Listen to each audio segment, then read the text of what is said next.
வணக்கம்.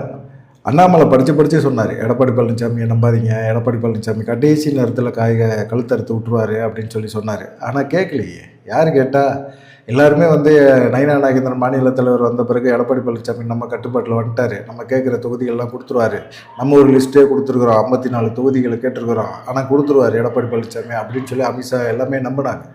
ஆனால் எடப்பாடி பழனிசாமியை பொறுத்த வரைக்கும் எப்படிப்பட்ட ஒரு நபர் அப்படிங்கிறது தெரியும். அவர் கடந்த முறை 20 தொகுதி கொடுத்தோமா, இப்போ 27 தொகுதி வாங்கிக்கங்க அப்படின்னு சொல்லிட்டு ஒரு அளவுக்கு சுருக்கி கொண்டு வந்துட்டார்.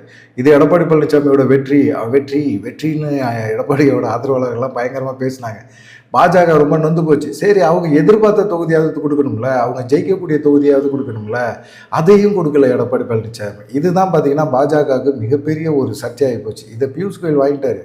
தமிழ்நாட்டில் இந்த தொகுதிகள்லாம் நம்ம ஜெயிக்க முடியுமா அப்படிங்கிறது அவருக்கு தெரியாது, அமித்ஷாவுக்கும் தெரியாது. இங்கே இருக்கிற ஆள்கள் நயினா நாகேந்திரன் தான் மாநில தலைவர், அவர் தான் சொல்லணும். இல்லை கூட்டணி கட்சிக்குள்ள இது 2ஆம் கட்ட தலைவர்கள் இருக்காங்களா, வானதி சீனிவாசன், தமிழிசை சவுந்தரராஜன், இவங்க முக்கியமான நபர்கள் எல்லாம் இருக்கிறாங்களா, பொன் ராதாகிருஷ்ணன், இவங்கெல்லாம் இந்த தொகுதியில் நம்ம ஜெயிக்க முடியாதுங்க அப்படின்னு சொல்லி இருக்கணும்ல, வேணாமா?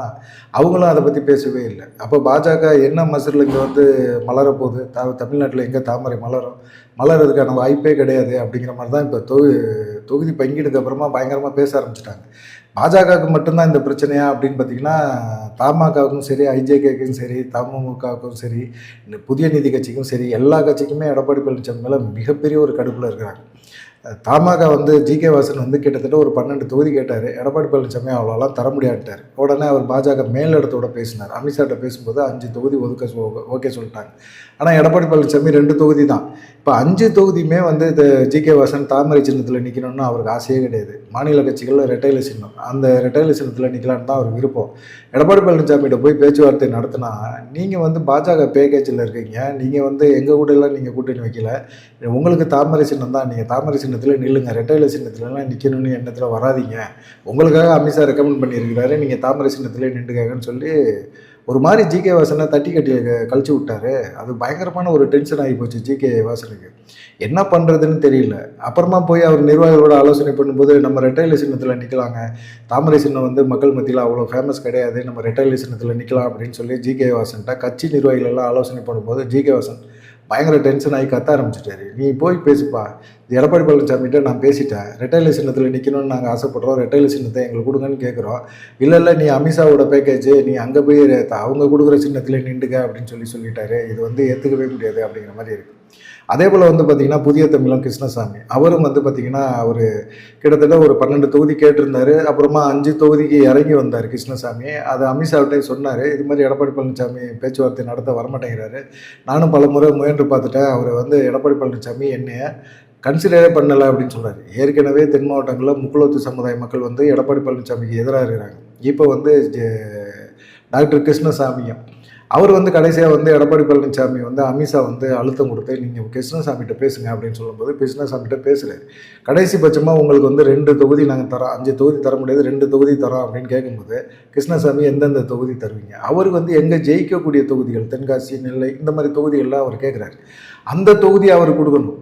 ஆனால் அந்த தொகுதியை விட்டுட்டு இவர் பாட்டுக்கு என்ன செய்கிறாரு அப்படின்னா, திருவிடை மருதூர் தரேன், பூவிருந்தவல்லி தரேன் அப்படின்னா, அதெல்லாம் அங்கே அவருக்கு என்ன வாய்ப்பு இருக்குது? அப்போ கூட்டணி கட்சிகள் ஜெயிக்கக்கூடாது அப்படிங்கிறதுல ஒரு எண்ணத்தில் எடப்பாடி பழனிசாமி தெளிவாக இருக்கிறார். ஏன் இந்த வெறி, இந்த கொலவெறி, கூட்டணி கட்சிகள் ஜெயிக்கணுங்கிற ஒரு எண்ணமே இல்லாமல் எடப்பாடி பழனிசாமி இந்த மாதிரி பண்ணுறாரே அப்படிங்கிற கோபம் பாஜக மட்டும் இல்லை, மற்ற எல்லா கூட்டணி கட்சிகளுக்குமே இருக்குது. இதனால் என்ன பிரச்சனை அப்படின்னு பார்த்தீங்கன்னா, அதிமுக தனி பெரும்பான்மையில் ஆட்சியில் உட்கார்ந்தாலும் கூட்டணி ஆட்சி தான், அது என்டிஏ ஆட்சி தான் அப்படின்னு தொடர்ந்து என்டிஏ கட்சியினர் பேசிகிட்டே இருக்காங்க. அமித்ஷா பலமுறை டெல்லி போய் பேசினா கூட எடப்பாடி பழனிசாமி தான் முதலமைச்சர், ஆனால் கூட்டணி ஆட்சி தான் அப்படிங்கிறதுலையும் சொல்லிட்டாங்க. சொன்ன பிறகு இப்படி ஒரு சூழ்நிலை வந்துச்சு அப்படின்னா, நம்ம ஆட்சியில் உட்காந்தாலும் நம்மளை நிம்மதியாக இருக்க விட மாட்டாங்க அப்படிங்கிற ஒரு எண்ணத்துக்கு வந்துட்டார். அதனால என்ன செஞ்சிட்டாரு, தேர்தல் தேதி அறிவிக்கிற வரைக்கும் சிரிச்சுக்கிட்டே இருந்தவர் உள்ளே இருக்கிற அந்த கொடூரமான ஒரு சாத்தான் முகத்தை கொண்டு வந்துட்டார். கொண்டு பாஜகவுக்கு 27 தொகுதி அப்படிங்கிற மாதிரி கொடுத்துட்டாரு. கிட்டத்தட்ட கூட்டணி கட்சி தலைவர்கள் தலையில் ஒரு அமைச்சர்களாக இருக்கிற 14 அமைச்சர்களோட தொகுதியை ஒதுக்கி விட்டார். இதில் 6 தொகுதி பாஜகவுக்கு ஒதுக்கிட்டார். எப்படி இருக்கும் பார்த்துக்கோங்க. கூட்டணி கட்சி இப்போ அதிமுக திமுக அப்படிங்கிறது தான் அவருடைய இதாக இருக்குது. பிரச்சாரத்துலலாம் அப்படி தான் இருக்கார். திமுகவுக்கு மாற்று அதிமுகன்னு சொல்கிறவர் அமைச்சர்கள் இருக்கிற தொகுதியில் அதிமுக தானே வேட்பாளரை நிறுத்தணும். அதை எப்படி கூட்டணி கட்சி தலைவர்களுக்கு தலையில் கொண்டு போய் அவங்க மாட்டி விடுறது? இது நல்லாவா இருக்குது? இது அசிங்கமாக இல்லையா அப்படிங்கிற கேள்வியை அதிமுக காரங்களே கேட்குறாங்க. திமுகவே சிரிக்கிறாங்க. ஏப்பா எங்கள் அமைச்சர்களோட போட்டி போடுறதுக்கு கூட்டணி கட்சியில் விட்றேன்னா நாங்கள் தானே ஜெயிப்போம், திரும்ப நாங்கள் தானே ஆட்சிக்கு வருவோம். என்னையா உன் பிளானு? கூட்டணி கட்சியை அழிக்கிறேன்னு சொல்லிட்டு நீ திமுகவுக்கு வக்காலத்து வாங்கிட்டு இருக்க, திமுகவை திரும்பவும் ஜெயிக்க வைக்கிறதுக்கான ஒரு முயற்சி எடுத்துகிட்டு இருக்கியா அப்படிங்கிற மாதிரி திமுகவில் இருக்கவங்களும் விமர்சனம் பண்ணுறாங்க. அந்த அளவுக்கு இப்போ மாறி போச்சு. அதுலேயும் பார்த்தீங்கன்னா பாஜக ரொம்ப வலுவாக இருக்கிற கோயம்புத்தூர், சென்னை, மதுரை இந்த மாவட்டங்களில் ஒரு தொகுதியை தான் ஒதுக்கியிருக்கு. அந்த தொகுதியில் தான் பாஜக பயங்கரமாக காலூன்றணும். இதுதான் அண்ணாமலைக்கு பயங்கரமான கடுப்பு. கோவையில் கிட்டத்தட்ட ஒரு 3 தொகுதி வேணும்னு நினைக்கிறாரு. இல்லை கோயம்புத்தூர் எங்கள் கோட்டை அப்படின்னு நினைக்கும் போது அதிமுக சொல்கிறாங்க அப்படின்னா அது எப்படி ஏற்றுக்க முடியும்? பாஜக அங்கே நாடாளுமன்ற தேர்தலில் மிகப்பெரிய அளவில் ஒரு அழுத்தமான ஒரு கால் ஊன்றி வச்சிருக்கிறாங்க. குறிப்பாக அண்ணாமலையோட பிரச்சாரம், இந்த விஷயங்கள் எல்லாமே பார்த்திங்கன்னா அண்ணாமலை ஆதரவாளர்கள் அப்படின்னு சொல்லிட்டு ஒரு மிகப்பெரிய ஒரு டீம் ஒர்க்கு இறங்கி களத்தில் இறங்கி வேலை பார்க்குறாங்க. பாஜக ஒரு செல்வாக்கான ஒரு இடமா மாறிட்டு இருக்க இந்த 3 மாவட்டங்கள்லையும் ஒரே ஒரு தொகுதியை மட்டும் பாஜகவுக்கு ஒதுக்கிட்டு அப்படியே கடந்து போயிட்டாங்க அப்படின்னா எப்படி ஏற்றுக்க முடியும்? இதை ஒன்றுமே செய்ய முடியாது.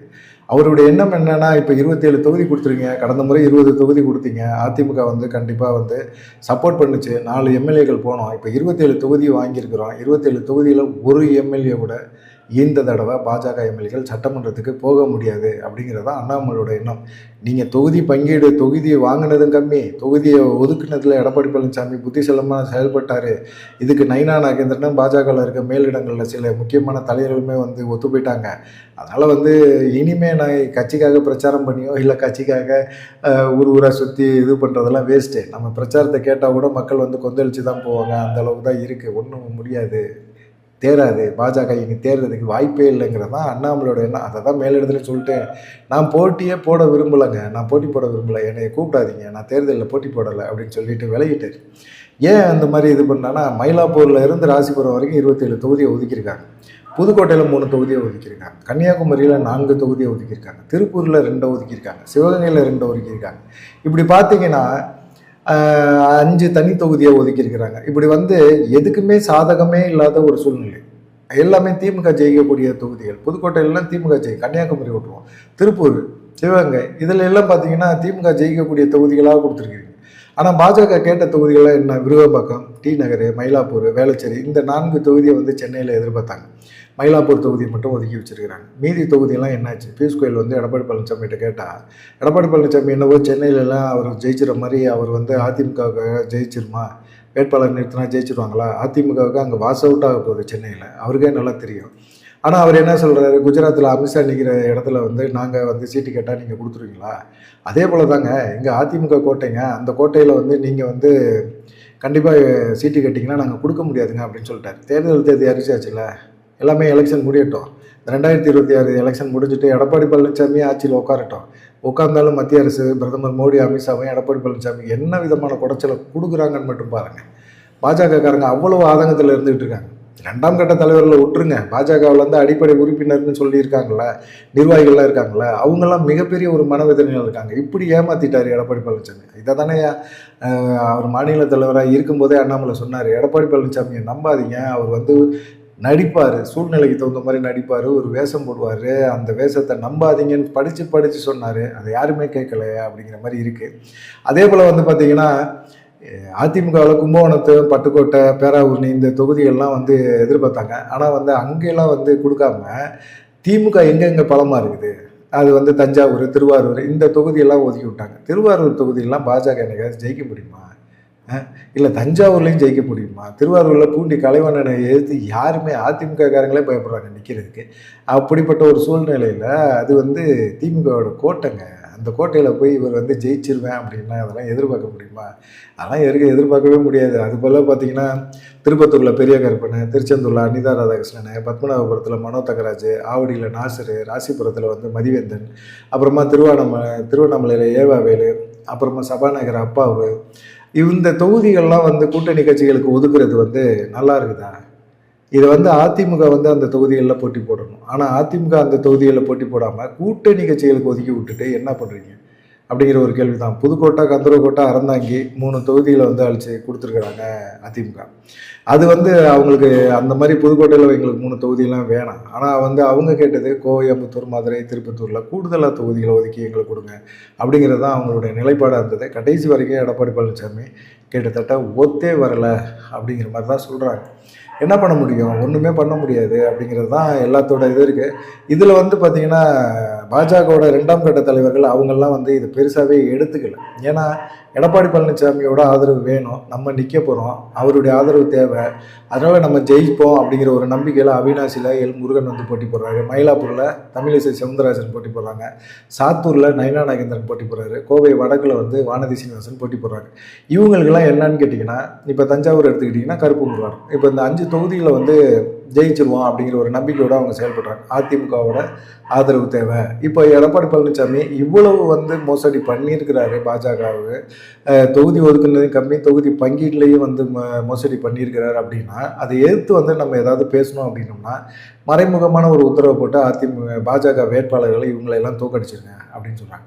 இந்த 5 பேர் இருக்காங்கல்ல, இவங்கெல்லாம் எதுக்காக பாஜகவில் இருக்காங்கன்னு தெரியல. இவங்க தாமரை சின்னத்தில் நிற்கவே வேணாம், ரெட்டை சின்னத்தில் நின்றுட்டு போங்க. எதுக்காக நீங்கள் தாமரை சின்னத்தில் நிற்கிறீங்க? எதுக்காக நீங்கள் பாஜக வேட்பாளர்னு சொல்லி அறிவிச்சுக்கிறீங்க? ஒரு இடத்துல வந்து ஒரு அநியாயம் நடக்குது, ஒரு உண்மையான ஒரு பாஜக தொண்டன் அப்படின்னா உறுப்பினராக இருக்கிறவன்னா அப்படின்னு அண்ணாமலை போல் ஒரு ரத்தம் கொதிக்கணும். அந்த மாதிரி கொதிச்சு அந்த மாதிரி கடுமையான விமர்சனங்களை பாஜக மேலிடத்துக்கு சொல்லணும். எனக்கு வேணாம்யா, சீட்டே வேணாம்யா, 27 தொகுதி கொடுத்துருக்கீங்க, 27 தொகுதியுமே மோசடி பண்ணியிருக்கீங்க அப்படின்னு சொல்லணும். சொல்ல தைரியம் இல்லைன்னா உங்கள் கையில் கட்சி இருந்து இல்லாமல் இருக்கிறதுக்கு என்ன இருக்குது? ஒன்றுமே கிடையாது. ஏன்னா அந்த அளவுக்கு வந்து எல்லா தொண்டர்களுமே கொந்தளிச்சு போய் கிடக்குறாங்க. எதுக்காக எடப்பாடி பழனிசாமி இந்த வேலையை பார்த்தாரு அப்படின்னா, நீங்கள் எப்படியா இருந்தாலும் ஜெயிச்சு உள்ளே வந்தால் நான் தனி பெரும்பான்மையில் ஆட்சி அமைச்சாலும் எனக்கு குடைச்சல் கொடுப்பீங்க, உங்களை வந்து உள்ளே விட்டா தானே, சட்டமன்றத்துக்குள்ளே உள்ளே விட்டா தானே, அதனால நீ பெருசாக ஜெயிக்க முடியாமல் ஒரு சூழ்நிலை உருவாச்சுன்னா என்ன பண்ண முடியும்? இப்போ வந்து எல்லாருமே திமுக ஜெயிக்கிறதுக்கான வாய்ப்பை தான் எடப்பாடி பழனிசாமி கொடுத்துருக்கிறாரு. அமைச்சர்கள் தொகுதிகளெல்லாம் ரொம்ப அமைச்சர்கள் சுலபமாக ஜெயிக்கக்கூடிய ஒரு சூழ்நிலை உருவாக்கி கொடுத்துருக்கிறாரு. அப்படி கொடுத்த இடங்களில் திமுக வெற்றி பெற்றால் திரும்ப திமுக தான் ஆட்சி அமைக்கும். திமுகவே ஆட்சி அமைச்சாலும் போதும்.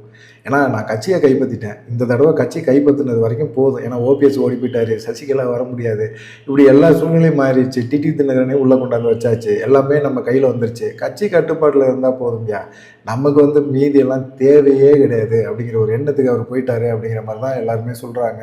அதனால தான் பார்த்தீங்கன்னா அண்ணாமலை கொதிச்சு என்ன பண்ண போகிறாரு, அவருக்கு பேச்சை என்ன தான் பண்ண போகிறது? ஏன்னா பியூஷ் கோயலுக்கு தெரியறதுக்கு வாய்ப்பு இல்லை. நயினா நாகேந்திரன் சொல்லியிருக்கணுமா வேணாமா? நயினா நாகேந்திரனை பொறுத்த வரைக்கும் நம்ம ஜெயிச்சா போதும், தமிழிசையை பொறுத்த வரைக்கும் நம்ம ஜெயிச்சா போதும், வானதி சீனிவாசனை பொறுத்த வரைக்கும் நம்ம ஜெயிச்சா போதும், பொன் ராதாகிருஷ்ணன் ஜெயிச்சா போதும்யா, இந்த தமிழ் சீட்டே கிடைக்கான்னு நினச்சிட்டு இருந்தோம், சீட்டு கிடச்சிருச்சு அப்படிங்கிற மாதிரி அவர் நினச்சிட்டு இருக்காரு.